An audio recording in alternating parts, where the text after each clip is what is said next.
Welcome out to tonight's weekly podcast here for Tax Sale Titans. Yeah, tonight we're going to be doing a post-sale review on some Louisiana properties here.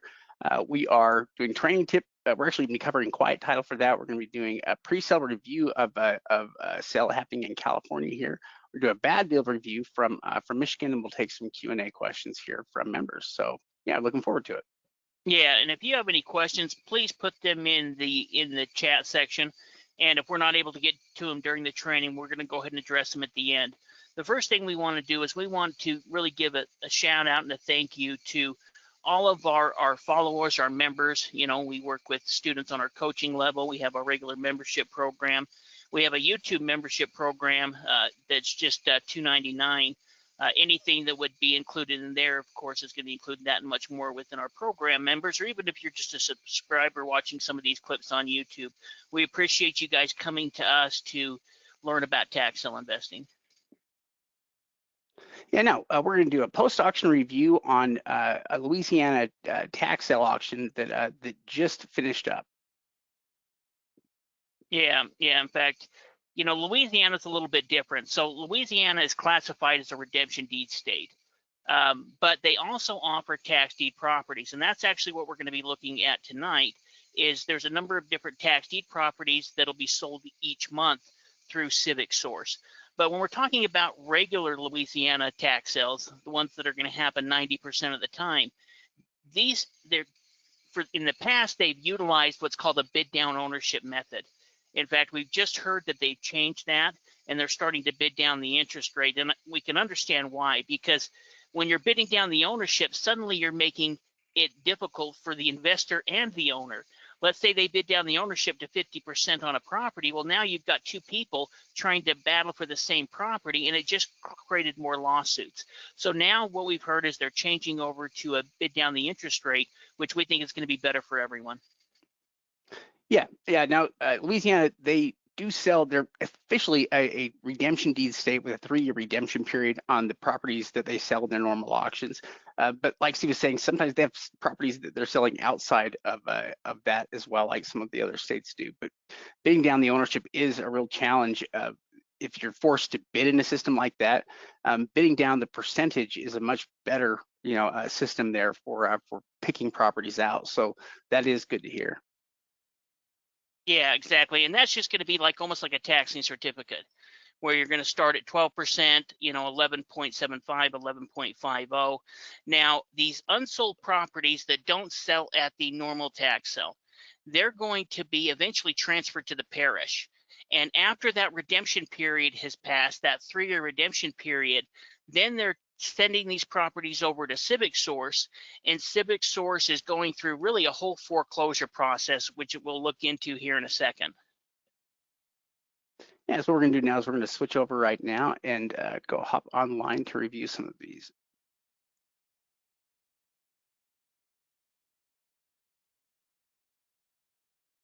Perfect. So let's go ahead and look at the auction. So here's the auction on Civic Source.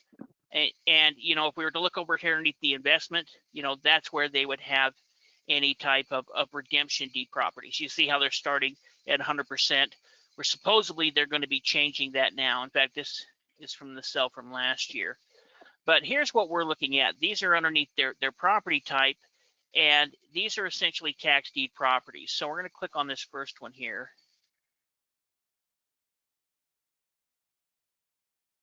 What's kind of interesting about it is when you do see it like that, they sell for the minimum amount, and so you're not really bidding anything up. You're just bidding down that ownership percentage of the property that the lien represents, or I guess the percentage of property that you own in this case, which does make it just so much more complicated. But that's kind of what we're looking at there in the cases where we can see, the 100% is there's still 100% ownership there on these properties here, and when they switch over to a percentage-based system there for bidding down the ownership, it'll look a little bit different than this. Yeah, in fact, our strategy with this type of auction was only just to acquire property for 100%. and you could still do that. There was still property, but if it was a a really hot property, then sometimes people would get crazy with bidding down the ownership. In fact, me and Shade saw this in our very first auction that we attended, because Utah was still doing a bid down the ownership on expensive property and premium bid on land and stuff. And so in that case, we saw people bidding up, bidding down the ownership, and it was just completely ridiculous. We knew that even though we were brand new to tax sale investing, that didn't make any sense to us. Yeah, there just wasn't a good way to get your money out of a deal like that. If you're forced to kind of be a partner with, with the owner that is just defaulted on the property, it just doesn't work very well. And so, yeah, this does work a lot better. There's good opportunities for properties like this. Yeah, so any of those properties that don't get sold eventually are going to be sold through the parish here. And we can see, like Shade said, there's only one bid on it. Now, as we get into it, what the actual opening bid amount isn't any type of back taxes. They've erased all of the back taxes. What it is it's all of this stuff here. And you can see that they do a 30-year title. They do, title examination. But one thing that they also do is you can see title insurance Yeah, here. and title endorsements, title insurance endorsements too. Yeah, closing documents, title insurance policy, title insurance endorsement. So when you're buying this property, it's as close to a warranty deed, as you can get. You can see an example here of the title insurance policy, and they're going to issue you a title insurance policy on it. So it's a lot. It's different than your normal type of tax deed property. So this opening bid isn't any back taxes. It's just what they paid. So all of them kind of start around this price point, Yeah, depending on how many people they need to notify. and essentially it's like the foreclosure cost and the auction cost all kind of, and the legal cost for it all bound up into one.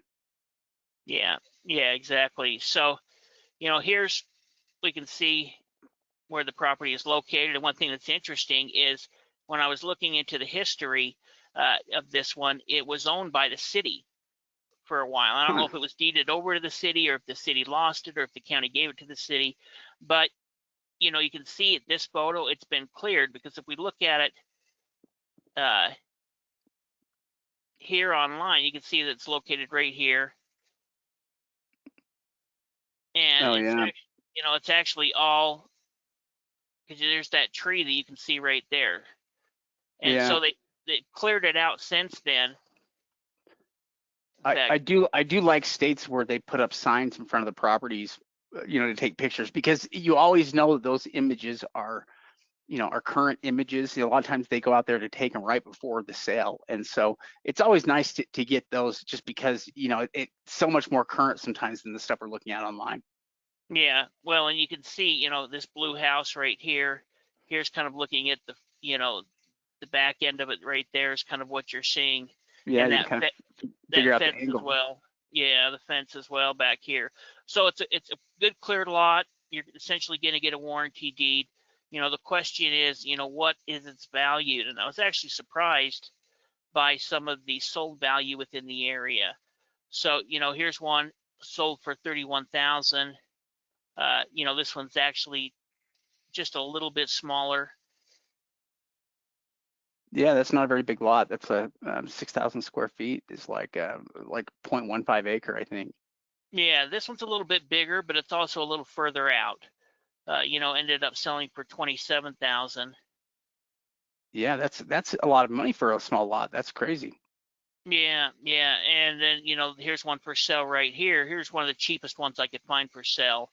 And it's 5,600 feet, 5,600 square feet, and they're selling it for 40 grand. So That's a really good basement, area to be at if your cheapest properties are like, that kind of price point. That's a good amount. yeah, and in looking at some of the sold, there was some different type of lots, like a 3,600 square foot lot that sold for 7 grand. I mean, there was some, a little bit cheaper properties, but that's kind of where the average price on this, and the fact that it's already cleared and ready to go, this could be a property. And one thing we'd check too is the zoning to figure out what we could put on it. But in looking at some of the properties in the area, I don't think you have to be that big of a property to build on there. Maybe you do, but check the zoning. But the That is homes, pretty interesting, just because at the $5,000 to $6,000 range that they open up at, I would almost think that, well, that's probably going to be too high of a bid for a lot of these lots, but it's really not that high of a bid at all. If you have lots that are valued at $35,000 to $40,000, then it's actually, it's about 15 or 20% of value at most. And so it ends up being a pretty profitable deal. well, and let's say that they turn around and sell it for 15 grand.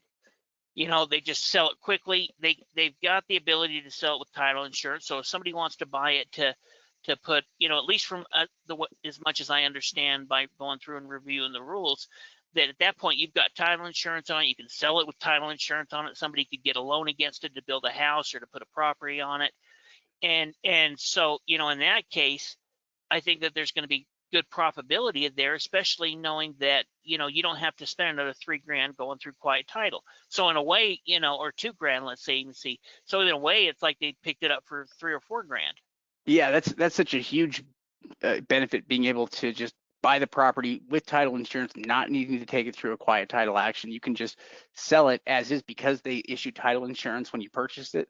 Yeah, that will save you so much. That's actually that's a way bigger bonus than I think you might even realize here initially, just because the issues with the title on a property with tax sales is probably one of the biggest downsides. And so if they're able to provide title insurance on these deals, they basically eliminate that aspect of it, and these properties become a lot easier to sell and a more attractive investment.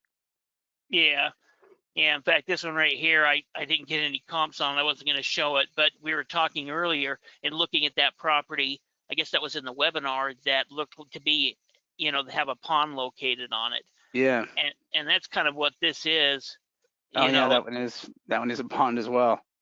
yeah, is it worth $6,000? Well, it might be to one of these property owners, but I don't know if maybe you could put a trailer on there in front of it. Yeah, But we'd probably keep looking unless we had a specific reason for it. Like, I wouldn't be surprised if if somebody that specifically wanted that is the one that bought it. yeah, well, and maybe somebody was taking a chance. You never know. Yeah, it's Uh, true. who knows what you could do with it? Maybe it has a use, and maybe that water has some kind of value. I don't know enough about that to say or not, but I thought it was kind of interesting. Yeah, yeah. In fact, it is interesting. And usually the reason why we look past those types of properties is because obviously we're looking for for usability, for buildability, and with a lot like that, you're just not going to have it. In fact, you're not going to have a whole lot of dry land on that lot at all, because the majority of it, just ends up being water. And so, yeah, unless there was a specific reason we had to believe, otherwise. This one looks like this was probably a demolition at some point. Yeah, I think it probably was as well. You can at least see some type of driveway there. But the good thing is we don't have to worry about government liens. Yeah. These are being sold through the parishes, and so they're essentially, it's a little bit like Mississippi when they go and Mississippi sells their state deeds, which essentially are liens that didn't get purchased and the state forecloses on them. They offer up what's called the land patent, which is a higher form than a tax deed. Here they're offering again title insurance on this property. We've got a couple of photos of it down here, and you can see you got the old motorhome there. Now, with the motorhome like that, we'd have to look and see who the past owner is and send them a notification. And then if they don't move it, we would probably, have a tow truck or maybe sell it to someone, we could get $500 out of it or something and have it moved off the property. It's funny, they call it a constructive image sign, I think they said.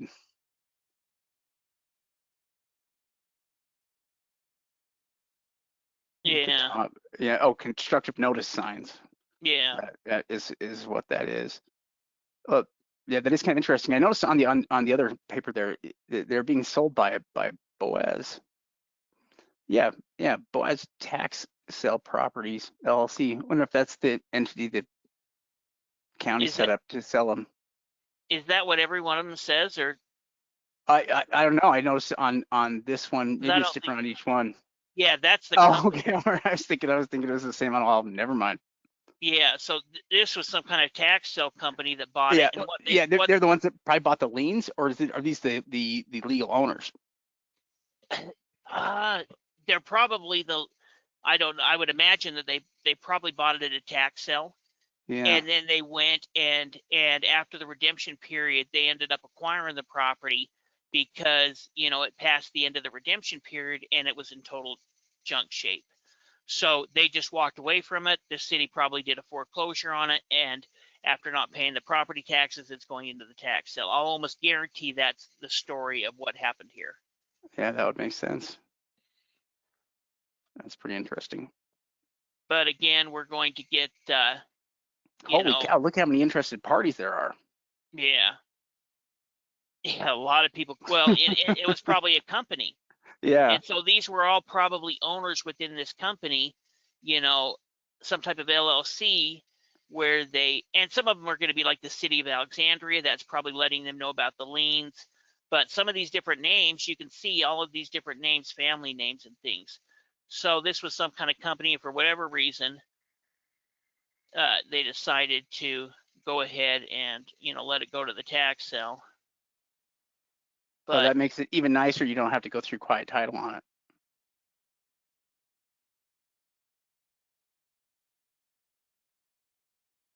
Cajun Cooking Hut. Yeah, that's right. That was a food truck. You get the Cajun Cooking Hut along with it. And maybe they bought it before then, and maybe the house wasn't there before, but there's definitely probably a house, but it's not a bad little neighborhood. It's a good sized lot.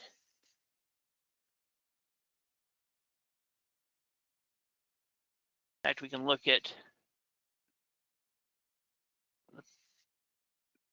some of the You know, county records. We like to do that. the value's definitely pretty solid. Yeah.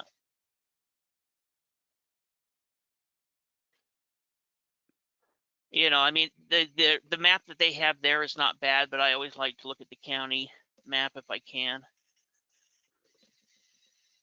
It's going to give you a better idea. Plus, so many of them have different features now that can help us make a good decision on it. Oh yeah, I like it when you can see the owner name, as one Yeah. of the layers. That's always handy. Yeah, exactly. It's 0.21 acres. So it's most likely a buildable lot. We would, of course, check with the city. I'm going to bet that it is, but we're Was never that going to. is that its current valuation at 77,000? Oh, I was No, thinking it was on Redfin or something that you were looking at. oh, Maybe. no, this is just different lots that have sold Oh, within this area. So in looking at here, I kind of looked for the properties that sold closest around here, you know, and looked up what some of the properties were selling for. So this is one of them that has sold. It ended up selling for 55,000. They valued it at 77,000, but again, I bet there was a home on it. So this one is pretty similar to the property that we were looking at. It's a little bit bigger, but pretty similar. So if this is really close to it, if it's sold for 55, it is a little bit bigger. Maybe this property could be worth 30. I mean, even if you're 25 to 35, this one here sold for 60,000, and this one was interesting because it was barely 3,700 square feet. holy cow! Yeah, it's not even a tenth of an acre. That's tiny. Yeah, But the amounts are solid. I mean, $55,000, $60,000 amounts for the lots is significant, especially for properties that it looks like you've got a fair shot at being able to pick up for $6,000 to $7,000. yeah. This is one of the cheaper lots within the area. It's a good sized lot. This one's smaller than the one that we're looking at, and it's also kind of a thinner lot. So you're going to have a different type of property on it. But these are kind of properties that have sold around here, and that are, here's one that's currently for sale.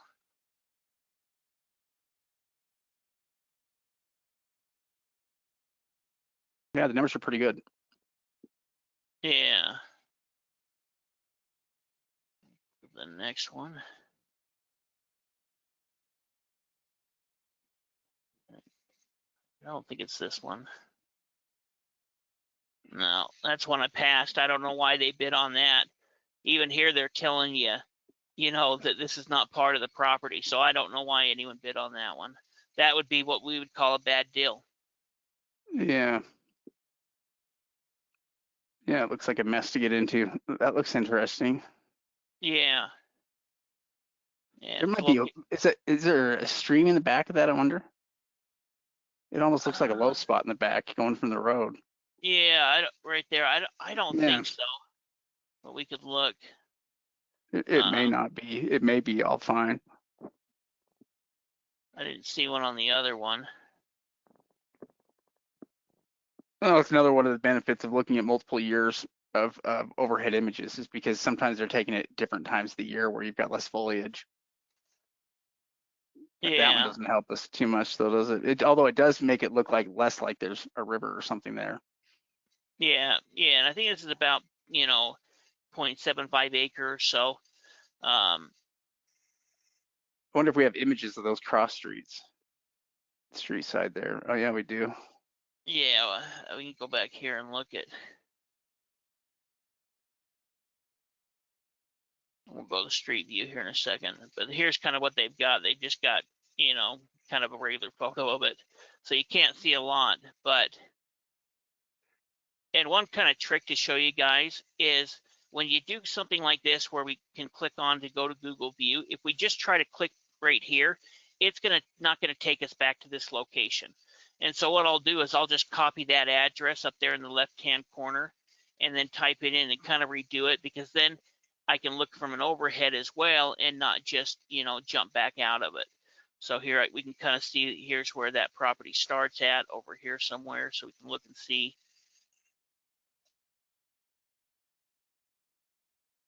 I don't really see any water. I think it was just kind of the tree line.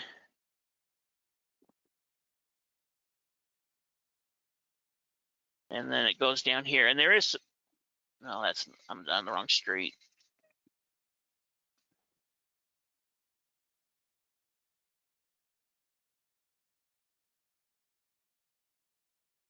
Yeah, boy, this is a thick forest area. Yeah. So, it's pretty much from there all the way to the end of the street. So it's a big size lot. And here's where that house starts at. So you've got a pretty good size lot. And so I'm looking at some of the comps here in the area. This one's quite a bit smaller. This one's about, well, not even a third of the size. But Yeah, it's not quite a quarter acre about. yeah, and this one's, close to like 0.8, an eighth of an acre. And so, Oh, that one we're looking at? yeah, this one here, yeah. Oh yeah, Yeah, so that one's probably about a half acre, isn't it? Wouldn't you say? It's like no, I think it's bigger than that, because this is the same size as this one, and I think it was like 0.75. I mean, we can look it up and look at the house and see, but it didn't have it down here in the county record, but I could see that these lots are the same size. So I checked this property and it was like, 0.72 acres, 0.75, something like that. oh yeah, that would make sense. Yeah, it could be 100 feet wide Yeah. or more. So this one's kind of close by, ended up selling for 45. This one's a little closer to it, a little bigger than it, and it sold for 42. It's got a little bit cleared here, but it's kind of in that same kind of area, forest area. Yeah, that's probably a pretty good comparable for it. Yeah, and here's another one. This one's a little further out, but ended up selling for 40. So, they picked it up for one bid at about $6,000. When we were talking with our membership tonight in the weekly membership, we were talking about setting our max bids and the different classifications depending on property type. So these are kind of in that stage 2, stage 3 class, where you can pick them up, you can turn around, you can make 20 to 30 grand on them, and the fact that you're getting it where you can offer it to somebody who can get a loan against it, or can get title insurance on it, build a home on it quickly. That makes it a lot easier for us to be able to find a buyer. Yeah, it's interesting too that all the properties that we've looked at, all these lots have been valued at, $30,000 to $40,000 minimum, for that price point, which is again about 20% of value, 25% of value. The numbers work on these lots pretty well. Yeah, they're really not too bad. This one's on Cherry. I think it's this one. What happened there?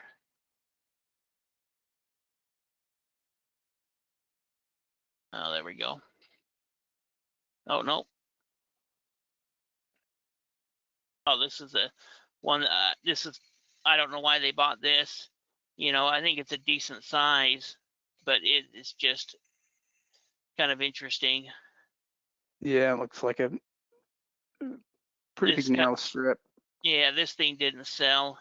This thing didn't get, and it's kind of a strip.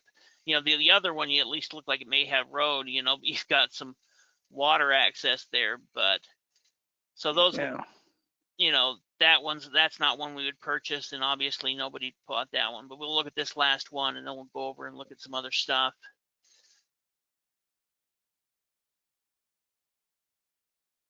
Oh, yeah, that one looks pretty good. Yeah, it's not too bad. You know, same kind of thing as the other ones, and it's located right here.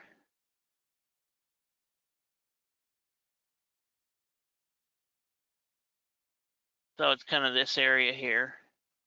In fact, look at that. Oh yeah,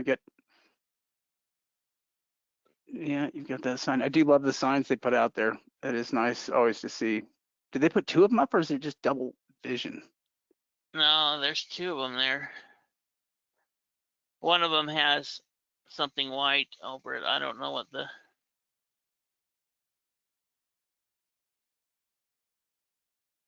but what's kind of interesting is they put that back their way in April 2025. Yeah, it has been there for a while. Yeah. So this one sold for that first bid.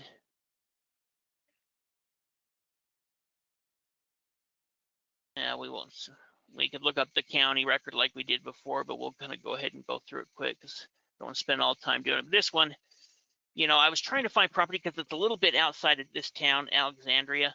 And so, you know, some of these might be a little high. I don't think it might be quite valued this, but this one here was 1.8 an acre of a lot. So it's bigger. This one I think is 1.1 acres or just about an acre or so. So this one's sold Yeah, for 75. that's a good comp. I mean, even better than the ones that we've been looking at before there, and the price point's about the same, isn't it? Yeah, it sold for the opening bid amount. You know, here's one that is a little bit bigger as well, sold for 41. So there is some kind of discrepancy depending on, you know, how big it is. Yeah, 41 to 88 though is a good range to be in. Yeah, there's 40, 60, 80. So, I mean, either way, I think that they're going to be able to make money on it. You know, I mean, but could you turn around and flip this property for 25 grand? Probably, you know, pretty quickly. Yeah, you probably could. And, you know, you make 16, 17 grand off of it. You know, that's not a bad little deal.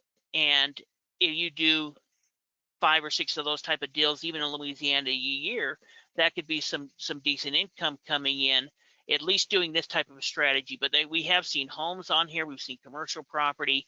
Some of them will bid up a lot higher than the opening bid amount. But these are the type of tax deeds that are available in Louisiana, where most people just think of redemption deeds. Yeah, well, and every single one of these would work out really well for building up your working capital. You know, you can go from investing about $7,000 into it, you know, to be able to pull out 25,000 plus on each one of those transactions. I think, you know, those are pretty good deals. Yeah, not bad. I'll go ahead and pass this back to you, Shade.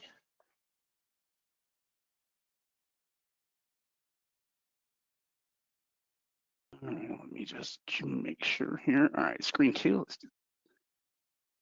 All right, so for the training tip of the week, we're going to be discussing quiet title actions, and it's a good topic considering what we've been talking about up to this point with the last county there in Louisiana, where we see that they were offering title insurance with the properties that they sell, and how that would most likely mean you don't need to pursue quiet title anymore. We talk about quiet title quite a bit.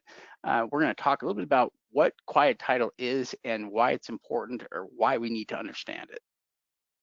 Yeah, absolutely. It's a question we get a lot. You know, when we talk about our strategy, we'll talk about selling properties as is or going through and selling it warranted or unwarranted and warranted. And to get a warranty deed, we need to go through the quiet title process, because if we receive a tax deed or a sheriff's deed, even many type of, uh, other type of deeds, especially tax deeds, tax lien certificates of foreclosure, we're going to need to change it from that tax deed to a warranty deed. And really, a warranty deed was going to mean that the county, that the title company can go ahead and issue title insurance on it. If we have a tax deed, most title companies aren't going to be able to do that. Yeah, when most people think of clear title on a property or having a clean title on a property, what they envision or what they think of is a warranty deed. And the reason for that is because warranty deeds are what are needed to get most title insurance policies. And so, to get title insurance on the deal is one of the requirements when, for lenders. And so being eligible for title insurance is a big deal. And if you don't have a warranty deed, you can't get title insurance. That's really the main issue that you run into here if you don't have a warranty deed, and why it's so important. So if we buy a tax deed, we're going to have a hard time. We're going to have to sell it as is, probably to a cash buyer, unless we can turn it from a tax deed back into a warranty deed again, so that it's eligible for title insurance. So as the value of properties goes up, let's say, if a property value is above more than $20,000, then we're probably going to pursue a quiet title action on it, so we can turn it back into a warranty deed and sell it for full value, so we don't have to give up all the profitability on it or sell it at a deeply discounted rate. With a warranty deed, it's just like any other property. So that typically takes about 3 to 6 months in order to complete. What that process is what we call a quiet title action. Yeah, exactly. When it comes to quiet title, the definition of it is the proceeding to establish an individual's right of ownership of real property against one or more adverse claimants. And really all this means is this is the court process to have that tax deed legally turned into a warranty deed. And we're going to do that, kind of like Shade mentioned before, if we're going to try to sell it for market value. If the property has enough value, it's going to be worth it to go through this quiet title process of turning that tax deed into a warranty deed. Yeah, well, and what it's really about is it's about establishing your uncontested ownership rights over the property. It's about making sure there are no other claimants that can make any kind of a claim against the property here. And it's the legal process we go through in order to do that, in order to prove that. And so how it works is like this. It is essentially a quiet title action is a lawsuit that is brought before local courts. So a local circuit court will bring that lawsuit before the court there. And what they'll do is, the purpose of it is basically to eliminate any other outside claims to the property. Essentially, those claims can stand in the way of having a full warranty deed. Basically, the warranty is that it's guaranteed to be free and clear of any kinds of claims or liens against the property. And so the way that we determine this is by sending notices to the prior owners of the property, along with a set time period where they have the opportunity to, to make a claim if there's any kind of a claim for the property. We are essentially going to have an attorney send out those notices to those past owners once we've had the initial appointment there before the courts to start this process. And that's what they want to know, is they want to know when the process begins here, because we'll need to go back before the courts again after the process has completed. So the attorney goes in, starts the process here with the courts, sends out those notices to the prior owners of the property, basically with instructions telling them if they have any claims they can make. This is the time period here, and this is how they would do that. Now, this isn't claims in order to try to get the property back because they've already lost the property to foreclosure. It's not that kind of a thing. It's a procedure we go through just to validate the fact that you are the owner of the property here and that you acquired it through the tax sale. The only way they would have a legitimate claim is if the property shouldn't have been sold through the tax sale somehow, or if that was all illegitimate. Nobody's really arguing that claim here at this point. You're basically going through this as more of a formality more than anything. And so, you send out those notices there and wait. Yeah, now each state is going to have different laws regarding quiet title, but all states are going to allow tax sale properties and tax sale owners to take the process through quiet title. So the laws can change and vary, but really the steps are going to be the same regardless of what state that we're going through the quiet title action in. So as far as kind of that process, on the next slide, we're going to talk about some of the process that Shade kind of went over as far as who needs to be notified.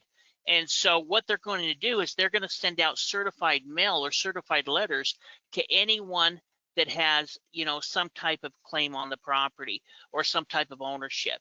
And so in that case, if there's only one owner, they're only going to need to send out maybe 1 or 2 certified letters. If there's 20 owners, they're going to need to send out a lot more, and that's going to take more time. So when we're looking and doing what we call an investor title search in stage 2 due diligence, we're looking at that information because at least it's going to give us an idea. Is this going to be a cheaper title company, a quiet title, or if there's a lot of notifications, it could cost a lot more depending on how many people we need to notify.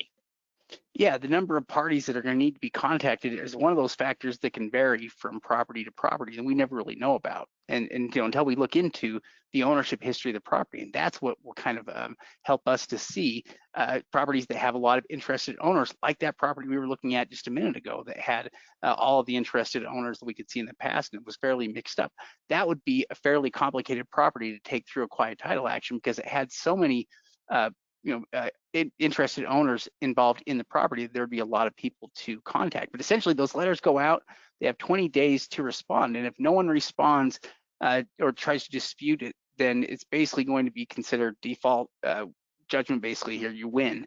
So you can go back before the court, and they will issue a motion for final judgment. Basically, will be filed with the court, and that's them issuing you a warranty deed on the property. That once you complete that process, you essentially have done everything you need. Yeah, exactly. You can go ahead and take that notice of final judgment. You can fill out the form, you can submit that to the county, and then they'll go ahead and issue you a warranty deed because you've had a judge look at it and say, yes, no one's responded to this. Now, 99% of the time, nobody is going to respond to it. They've already lost the property. You're not going to have somebody that's going to try getting it back. And if they did try to get it back, they'd have to prove that they paid property taxes the entire time and somehow the county made a mistake. Now, is that possible? Yes. What are the numbers of that? Maybe 1 out of 1,000. Maybe it's more than that. Maybe it's less than that. But it doesn't happen very often. Now, the cost, like we talked about a little bit ago, are going to depend on a few different things. Obviously, some areas of the country are just going to be more expensive. If we're looking for an attorney in Southern California, it's probably going to cost us more than it may in Arkansas. But, kind of depending on that. And then also, how much work do they need to do? If it's going to be, limited owners, it may be a little bit easier. Or if there's been several different transactions, that were maybe quick claim deeds, then it may take a little bit more to notify the individuals. Yeah, the biggest factors that will affect how long the process is going to take are how quickly you can get in there before the courts and whether or not there are any claims that were made on the letters that go out. If there aren't, and you can get before the court fairly quickly, it can be a quick process. If there are additional steps there, or even if the attorney may need time to do things, it can take a little bit longer there. So 3 to 6 months is pretty normal for the process here in general. Yeah, absolutely. And as far as the cost, it can range, from $1,000 maybe on the lowest end, upwards to $5,000. Now, there is cases where it could cost more than that if you're in specific areas, but usually it's $2 or $3 grand. Now there is something also called tax certification, and this refers to the process of verifying the accuracy and of the property's title after the property has been sold at a tax deed auction. And so what they do is they go ahead and review the state statutes. These companies usually work within certain states, and what they're able to do is they're able to go through an underwriting process where they can go ahead and give you the ability or certificate to get title insurance on the process without going through the quiet title process. So let's say that you have somebody that contacts you, the neighbor contacts you, you just bought a house there and they want to buy it for their sister or their daughter or son or something like that. In that case, maybe they just want to buy it quickly. You're going to sell it to them as is, but they do want to get title insurance. This could be a way to be able to get title insurance without needing to spend the time that it would take to go through quiet title. Yeah, in fact, the main issue with title insurance for tax deeds is that obviously you have to have a warranty deed to do it. Now, with that in mind, there are companies, there are special title insurance providers that specialize in tax deed properties specifically. And what they're able to do is basically, if you give them time to go through the title to the property here, they can provide title insurance, without going through the full quiet title process. They'll charge a little bit more for it, but essentially what they give you the ability to do is to sell the property with title insurance, which again would be a requirement for financing, and to do it within about 30 to 45 days. It's about the speed of the transaction is really what they're being able to offer there for us. So they charge a little bit of a premium to be able to give you the ability to sell the property there within a little bit more than a month. Yeah, yeah, absolutely. So in that kind of scenario, this can be a good way to look at it. They've been around for a long time. Usually the one that you're going to work with, or the most common one, the biggest one, is Tax Title Services. Now, there is another company called Clear to Sell, but they really kind of focus on Florida. Tax Title Services has the most states, or offer the most states, this ability to go through this process. Yeah. Well, I think what we're going to do next here, we're going to discuss or cover a pre-auction review here of a sale that's happening in California, San Diego County. Their auction is coming up here almost right away, very quickly here. So we're going to take a moment and review some of the properties that are on that sale, which happens to be a humongous sale. I don't know how many properties was it, 700 to start with, I think. Yeah, It was a big number like that. I think so, and it's still a pretty big list. A lot of them have redeemed, but there's still a lot of properties on it. Now, before we do that, let's go ahead and talk about California. California is classified as a tax deed state, and 5 years after the property has been delinquent, then they'll actually have the power, the tax collector will have the power to foreclose on the property and offer it up at a tax deed foreclosure auction. So they actually have a pretty long period in time in California before it even goes to the tax deed auction. Now, they use a premium bid method, and this is really just bidding up the price. So the starting bid in most cases is going to start at the delinquent taxes, penalties, and fees. Now, one thing that I thought was kind of interesting in this San Diego auction that we're going to look at, Shade, is that they didn't have any cents or off dollars. If it started at 58,000 or 11,000. What I think they'll probably do is kind of rounding that up. Yeah, they're rounding it up. That is kind of interesting that they're rounding it up, but maybe they figure it makes it easier for them. Yeah, I'm not quite sure, but usually it's going to start at whatever the delinquent taxes, penalties, and fees is. They may round it up to a certain dollar amount, but whoever is the top bidder is going to win that property. Yeah. Now, other things about California, California doesn't offer over-the-counter properties, meaning that if they don't sell a property at the auction, rather than just being able to get it from the county directly afterwards, they always end up holding subsequent sales. And so, if they have a certain number of properties here that they don't sell in this auction, they'll probably hold the subsequent sale where they may lower the opening bid amount on some of those properties that they weren't able to get sold because the opening bid amounts could be high. And so the other thing about California is they have a lot of online auctions. They use a variety of online auction companies with different counties that are around, but they have a lot of auction. There basically are a lot of California online auctions happening, and it seems like throughout the year. Yeah, in fact, we were looking and we did a video on the Kern County sale a couple of weeks ago, and there's a bunch of properties on that list that probably aren't going to get bids on them because the back taxes are so high. So in that kind of scenario, what California will do is they'll go ahead and offer up that resale. And we've seen properties start at $100, $500, $1,000. So whenever the resales are coming up, we talk to our members about that because that's a good chance to go back in some of these areas and pick up land for 10 to 15 cents on the dollar. Hold on, let me grab the right one here. All right, here we go. So a few things that are interesting here about the San Diego sale. Now, the first one is that San Diego is holding it through Grant Street Group, which I think this is who they used last year as well. I think it's interesting with any of these auction companies, how many people they have following them, how many people you're competing with directly. We can see the size of the sale there, 715 properties to start with. They've had 155 cancel, so there's still 560 that are left. Something else that I like about this is they also have the list divide it up, or you can divide it or look at it based on property types. So they have improved properties, unimproved properties, and timeshares that you can view, if you're looking for or trying to target a specific type of property. Yeah, in fact, in all of our years, we have never invested in a timeshare. It's kind of just, we'll see that you don't see them very many places. You'll see them in California. There may be a couple of other states as well. But, I've always kind of been interested. We'll maybe have to try one just to see, what is the sellability of it. I've always been a little bit, because it's not real estate, I've always been a little shy of it.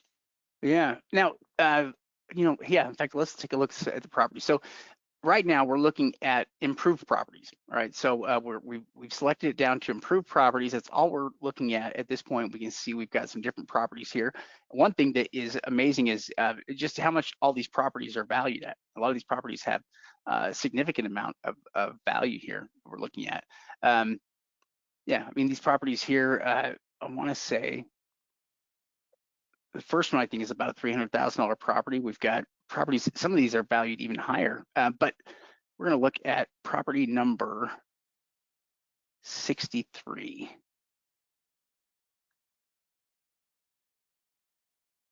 Oh, it did redeem.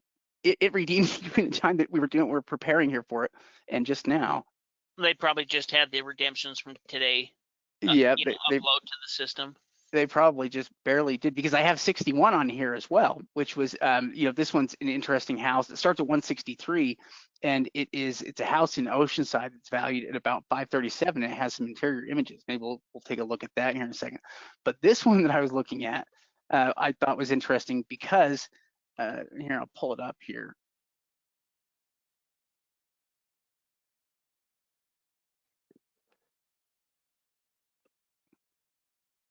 Yeah. Well, here it is. One thing that's kind of interesting about this is I'm sure some of these properties are going to get some good competition, but if you can still acquire some of these for, we were talking earlier about max bid amounts. If you could get some of these in that 40 to 50% price range, they could still be worth picking up. Yeah. Now, one thing that's interesting about this property that we're looking at is 63. So it did have $458,000 was the opening bid amount, right? And again, it says that it's a single family home, but when we pull up the address, it looks like this, right? So you can see that I believe it's this house right here, 2165, but actually the address on this is actually different. If we were to look, the address is separate here, but actually it does pull up the house though. So here's one thing that's kind of interesting is if we pull up on Redfin here, and you see right here, it kind of has the address separated a bit. There's a number 5 that's here. If I click on the one that doesn't have the number 5, it wasn't able to tell me a value here. But one thing that's interesting is when I click on the one that was number 5, and look at that, it sold today for $700,000. This 1 acre lot. And I think that what happened here is maybe either a pre-foreclosure. I mean, it's possible they could have just been selling it on their own, but I'll bet it was a pre-foreclosure. Yeah, I would bet as well. So it was that building lot right there that sold? Yeah, I think this is this 1 acre lot, and I haven't pulled out the GIS on it there to look at this here just yet to see actually, where the lines are on it. Whoops. But it is this lot though, that's right next to this property essentially that sold just now, and that's probably where they got the funds. The 700,000 probably went to pay off, the 458 in taxes.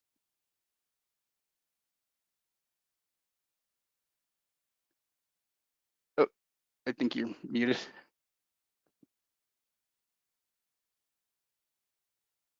Steve, I think you're muted.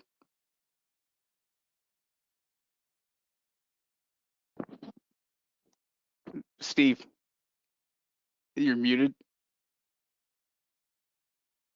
Maybe we've dropped it here. I don't know. Can you hear me? Yeah, just came back. Oh, did you drop the call? Yeah. Oh, okay.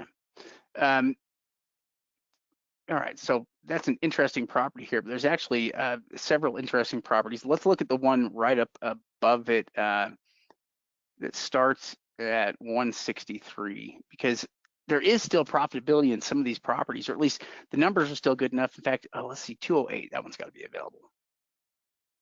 Oh, good, 208's available. Okay, this one here has strong numbers with this property. So this one starts off at 109,000. If we're looking at the property there, 2011 here, 2111. Let's pull it up here. Did that again in here. Let's do this.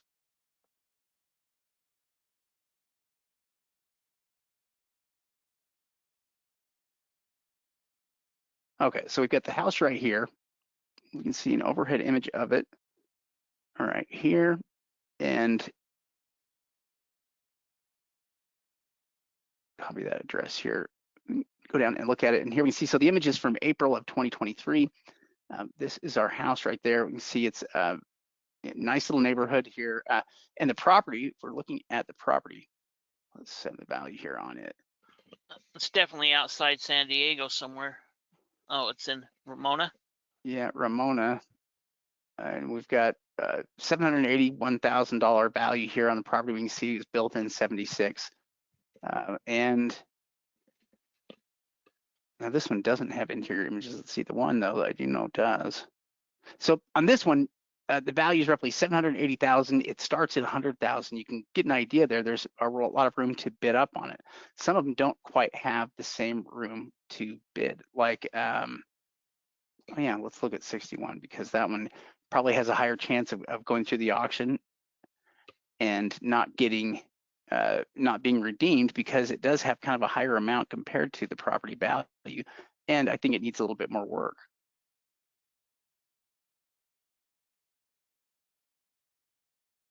Yeah. Oh, look at that, made some crash. There we go.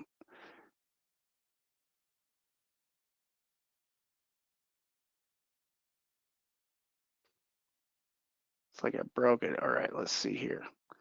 Now we do have this address here. Let me just grab that. We got it right here anyway. Yeah, it's right there. You can copy it.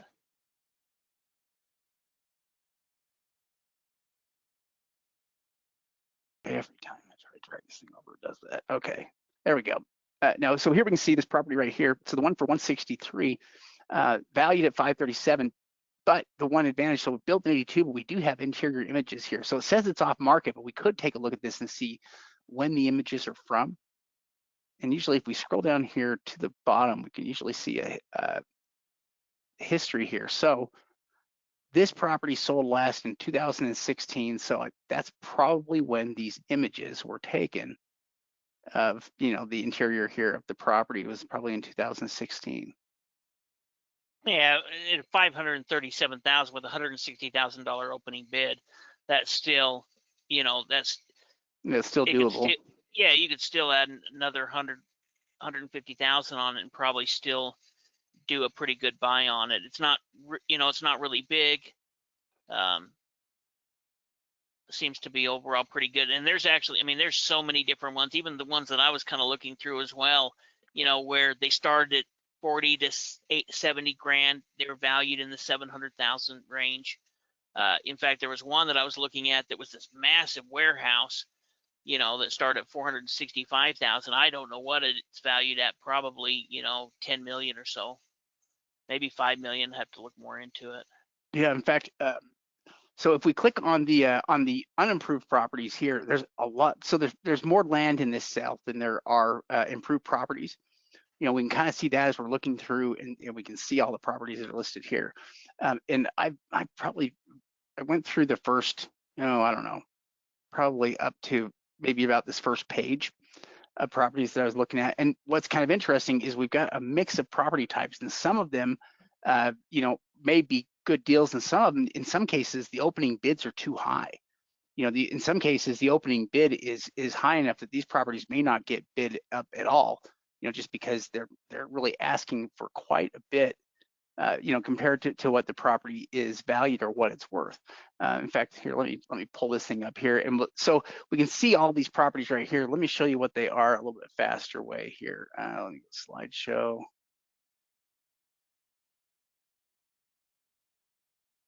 Okay, so property number one, 81,000.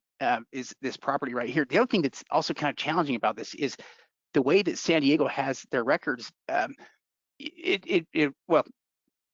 you know, you could play around with some of the records, but you couldn't get everything you wanted there before they were trying to charge you money for it. You know, and so trying to play around, at least with some of this stuff, I noticed it was just a little bit more challenging. But this property, you know, they're saying the county assessed value on it is 50,000, has an $81,000 opening bid. It's about 7.7 acres of land. It's accessible that we can see, but we're not really sure, like looking at like this, what the what the topography looks like, how hilly it is here, and what the usability on it may be. So I don't know whether we're looking at a single building lot here, or we're looking at something that you could subdivide and use for multiple things. Yeah, well, you can see a structure over there to the left. You know, Yeah. that's where we're trying to see if we could find some type of topographical map and really looking at the market value as well, because, you know, maybe it's worth only 50 grand or maybe it's worth 200 grand. You know, in looking at land, it can make a big difference. I mean, we were looking at some of those properties there in Louisiana that maybe only valued at 6 or 7,000 as far as the assessed value, but the market value was closer to 30. I saw this one as well. In fact, I Yeah. almost thought about doing a bad deal review on it if it ends up getting purchased. Yeah, yeah. This is one here where we're dealing with we're looking at a piece of garbage. You can't do anything with this property, but they still place the value on it at 83,000, and so it's accruing taxes at a pretty quick rate. You know, $11,000 opening bid, but again, you wouldn't want to buy it just because there's nothing you can really do with it. There's, um, you know, it's My only basically a question leftover piece. was if maybe you could put a billboard there on that Yeah. little piece of grass. But you know, that was the only I was trying to see, could you, if you end up buying this property, is there anything you could do with that? And that was about the only thing I could think of. Yeah. Now, some of these ones that are cheaper are actually decent lots. I mean, this one at $2,100 is a pretty good lot. You know, that would be worth going after. They set the value on it at about 16,000, but I'm sure it's probably much higher than that based on everything that we were looking at. You know, it would have to have some decent numbers here behind it. But that I was impressed by this property. It was nicer than I thought it would be. But then this one, the one for 1,200, the very next one though, was a piece of useless land, and you can see that's totally reflected in the land value. Yeah, yeah, definitely a junk piece of land. It probably won't get purchased at the tax sale. Yeah, I hope not. Hope not. yeah, yeah. Now we've got another one here that is at 11,500, and you can see this one, is obviously more usable and a more valuable property as well. But they value it, the county value at 83,000. Compared to the last one, they had $199 value on it, and so no, this one's actually pretty good. I think somehow, no, actually no, this next one is the same. Wait, look, so on 88 and 89 must have been sold here by. Let's see, they were owned by the same person. I think, let's see here. First Regional Bank. Yeah. Yeah, and so here we see this other one here, so that was parcel 1, parcel 2 here. Oh, maybe even the next one too. You wouldn't want to buy parcel 1. I mean, you wouldn't want to buy parcel 2 unless you bought parcel 1. Yeah. Yeah, that Because makes sense. see how that one's landlocked? Yep. It's landlocked through that first parcel. So that's where you try to pick up both of those pieces of land together, and that would really kind of maximize the value of it, giving you kind of a larger, thicker lot past your original lot. And that's the third one, that I think is attached to the same thing. So I think it's just on the other side. Oh, it is. You see, so on this one, if you look at the very bottom left-hand corner of it, and Yeah. you can see that that's the lot that is right next to that house, is this next one right here. So yeah, that's kind of interesting. They also have all of them they have roughly the same assessed value from the county, each one. Now you could buy that third one on its own. Mhm. It's just that one in the middle that you wouldn't want to buy unless you bought either one of the other properties. Yeah, this one would be basically landlocked if it doesn't have one of the other ones to go along with it. But if it had, even the third one is even a tiny strip, but I guess it's still connection, to go from one property there to the other. But the first one would probably be the most ideal for it. Yeah, yeah, definitely. Yeah, Well, that is interesting.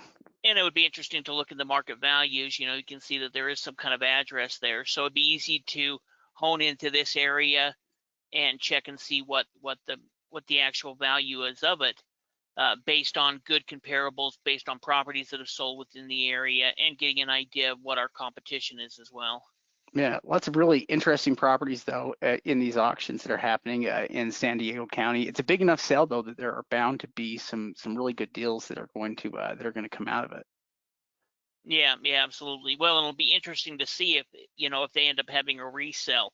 If it is, maybe we'll look at the resale some future date, or we'll definitely look at some type of resale here in the future date of one of these California auctions where they take all of those properties that, that had too high of an opening bid where nobody bidded on them, and then they lower that opening bid and make it, make it smart, a good investment to bid on them at that point.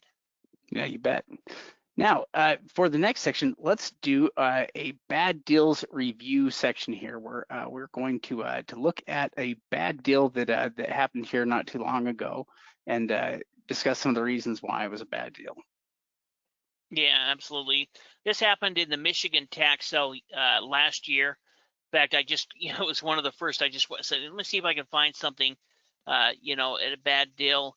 And the first page that I looked at, the first auction had this cell tower, and I remember looking at this at the time. Now, if we look at it, it started with a minimum bid of 3,800, and if we look at the SEV value, the SEV value was 19,200. Now in Michigan, the market value in their estimation is double that. So they do the assessed value of half of what they think the market value is. So even the county thinks that, at most it would be worth about 40 grand. Now, does it have how much they paid for it up there at the top? Let's see here. I wonder why it's not showing. If I log in, maybe it will. Here, hold on.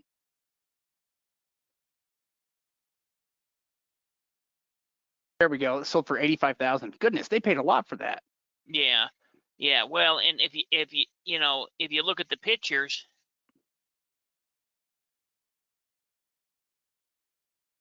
they've got a bunch of pictures of the inside, but even down in the notes, they say that this is an easement property. So, in my estimation, whoever just bought this lost $80,000. Now, sure, there's buildings on there, but even in the county, in the notes, say that this isn't going to stick.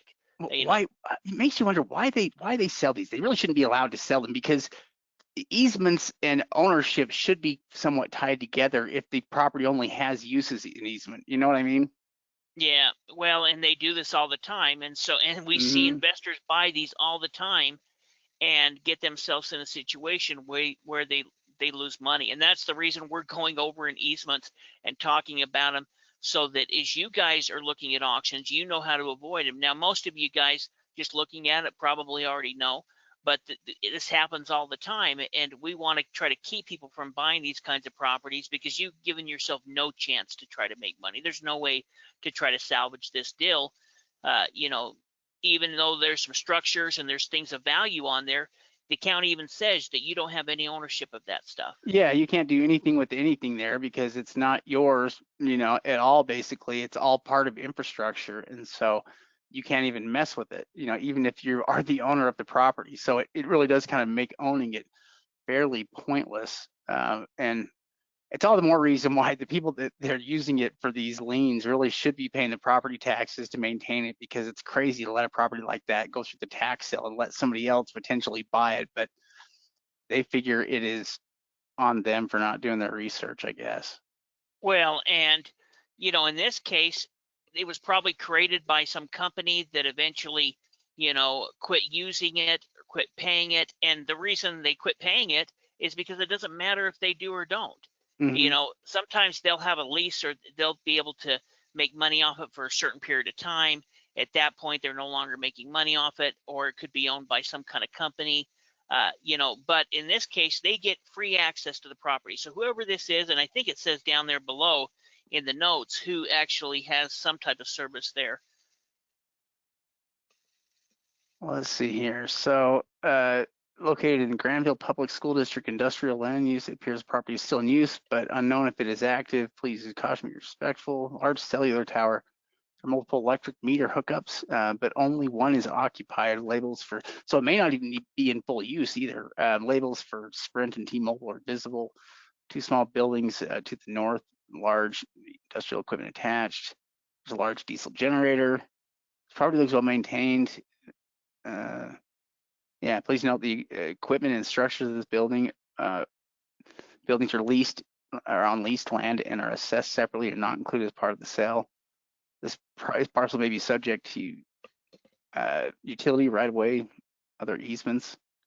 Yeah, it's certainly an easement. Easements are not extinguished by tax foreclosure, and foreclosed parcels are subject to these pre-existing rights. Yeah, so, this person purchased this property, and unless they know something that we don't know, and we would look at the deed, but I'm sure on the deed, there's going to be an easement against it. And so, in a lot of ways, they really threw away their money. And a lot of people think that, hey, if I buy the land, well, they're going to have to pay me something. I've told the story many times about where, someone saw our videos, they purchased something like this, and tried to contact us after they had purchased it. They weren't students or anything of ours. They went to some seminar and got all, hyped up and purchased something like this and ended up losing all their money on it. Ended up losing $40,000. Well, whoever bought this one ended up losing $80,000. Uh-oh.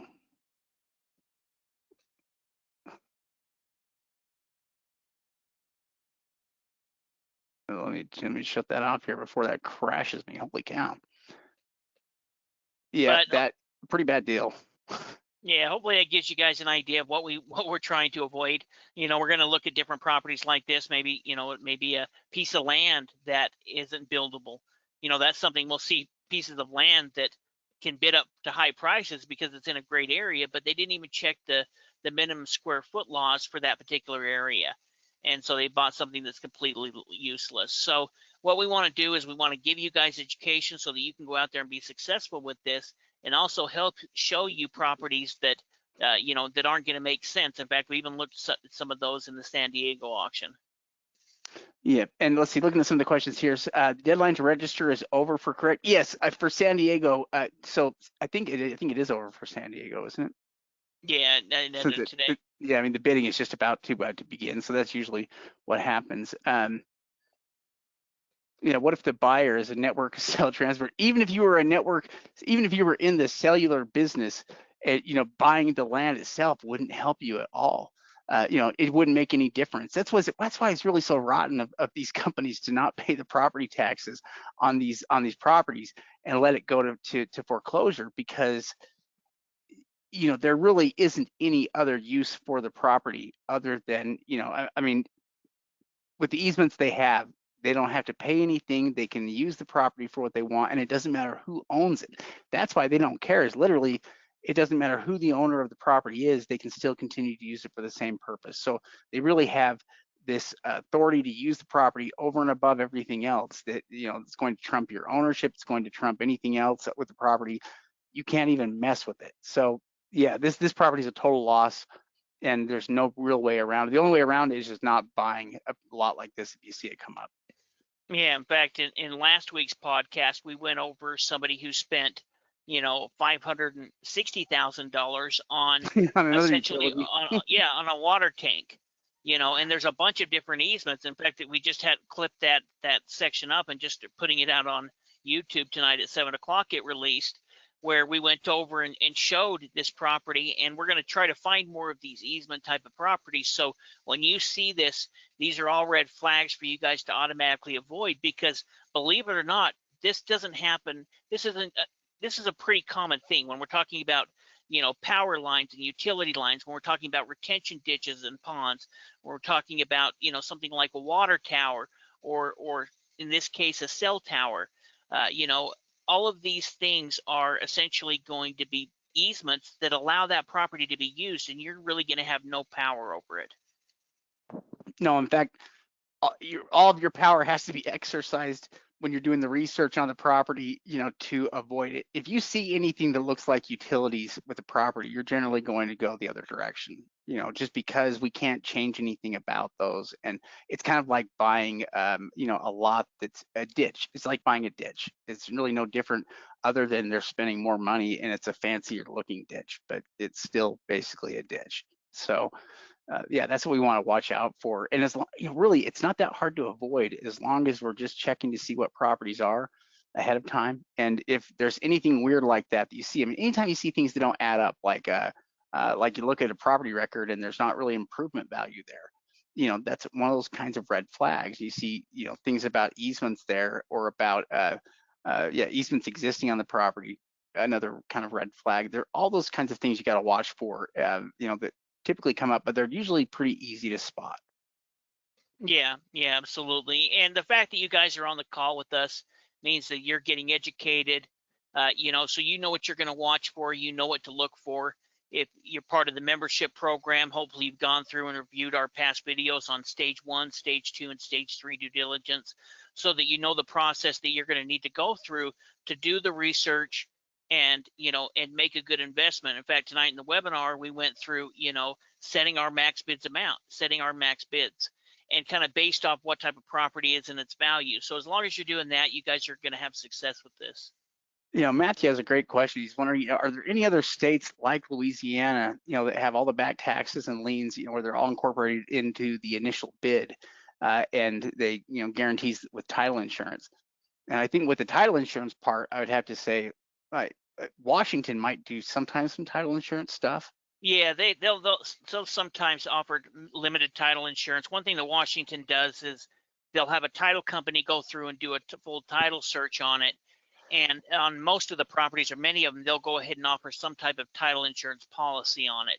But, those would be the only 2 states. Now, there is states where they'll eliminate, different governmental liens, like Mississippi, like lots of areas in Pennsylvania, where they'll go ahead and eliminate them, but you're still going to get some type of tax deed where you're going to have to use either quiet title process or sell the property as is in most of those other cases. But we don't have to worry about researching for government liens, because in those cases, they will be extinguished.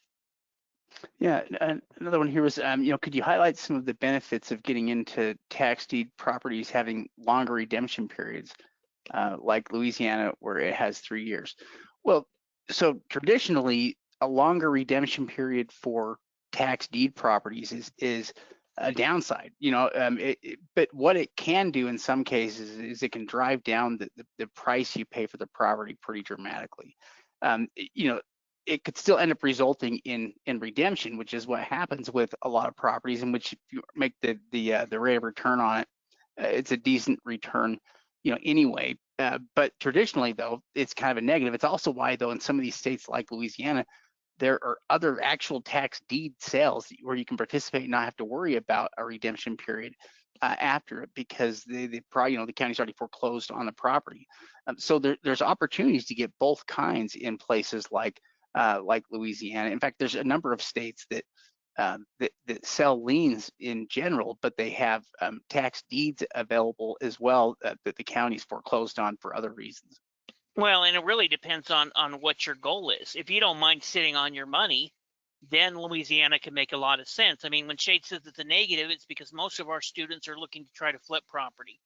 But if you're looking, hey, I've got some money set aside and I want to invest, we actually look at a lot of different redemption deed states. Tennessee's an example. They have a 1-year redemption period, so it's not going to be the full 3 years. But if we can get property at a better price in a place like Pennsylvania or a place like Louisiana, then it can make a lot of sense if we don't mind sitting on our money. So let's say that a property in Tennessee might only sell for 20 cents on the dollar, where if it was at a tax deed auction in Texas or Florida, or name your state, maybe it sells for 40 cents on the dollar. So there is benefits to it if you don't mind sitting on your money. Now, with Louisiana, we probably wouldn't bid on a lot of really kind of junk homes, but if the home's in decent condition, things like land, and you don't mind sitting on your money for 3 years, well, then you're going to probably get a pretty decent return. If not, you're going to have a chance to own the property. Yeah, and it's ultimately the better price, that we're really looking for with those deed auctions. That, and the fact that you can still earn a good rate of return, when they redeem. So, it's a little bit of both in those areas. But yeah, it's all about how quickly you want to get your money back. I think that's everything we have here for questions, it looks like. Perfect. Well, we definitely appreciate you. I know we have a lot of members on here. We want to thank you guys again. And we might be moving the podcast just straight over to YouTube, because we want to try to get more questions going in, chat going with it. And so we think that that may be an easy way to do it. But we should, until then, we're going to keep doing it and send you guys out the link. So we appreciate you being with us. Yeah, thank you so much. We'll see you next week. Yep, thanks again.